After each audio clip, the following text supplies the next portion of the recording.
Before we get into the video, I need you guys to do me a favour. Number 1, get this video to at least 200 likes. Also comments, let me know your thought on the case. Now, a brute of a man who likened himself to Iron Mike Tyson landed the hook on 45-year-old James O'Hara, who was said to be of a slender build. In other words, he was gangly. A single punch that changed everyone's lives forever.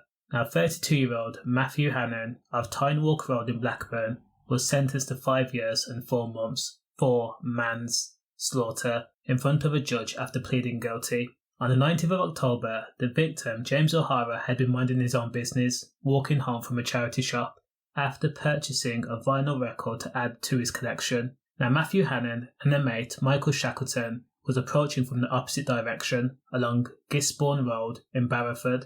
Now, the two men had spent the afternoon drinking at a nearby pub, so their temperament was a bit of a meh, all over the place. In other words, they could either be happy or aggressive. As the three men crossed paths, James O'Hara made a fatal mistake and asked Michael Shackleton who he was growling at. Now, the court heard there was a bit of a squabble, words were exchanged, and then James O'Hara decided to step forward into the two men's face. Again, he shouldn't have done that, but he didn't know, and hindsight is a beautiful thing. That simple action was enough for Michael to ready his boxing stance and then throw out a hook. James was hit with a strike to the face and immediately he fell to the ground. He did not get back up. After the incident, reports say that Matthew was laughing as he ran away, and in the hours after the incident, multiple pictures were taken of Matthew Hannon in a boxing stance, showing off his moves. And he also sent text messages describing what he had done, including words like broken bones and gorgeous. Now, a lot of members of the public saw the incident and immediately they rushed over to help James. Ambulances were called and then he was taken to hospital. The injuries were a broken eye socket and cheekbone. He also had a CT scan, and that's when they found out there was a fracture to the skull around the base of it.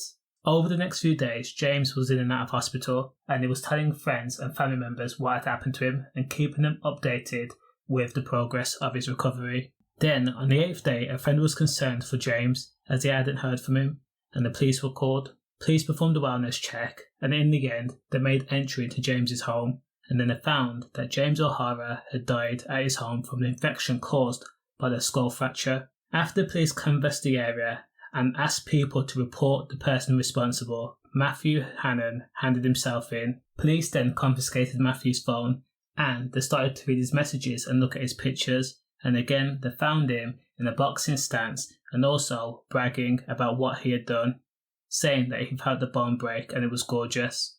Again, Matthew Hannon was sentenced to 5 years and 4 months for this incident. Now let me know in the comment section, is this fair? Stay safe. Safe.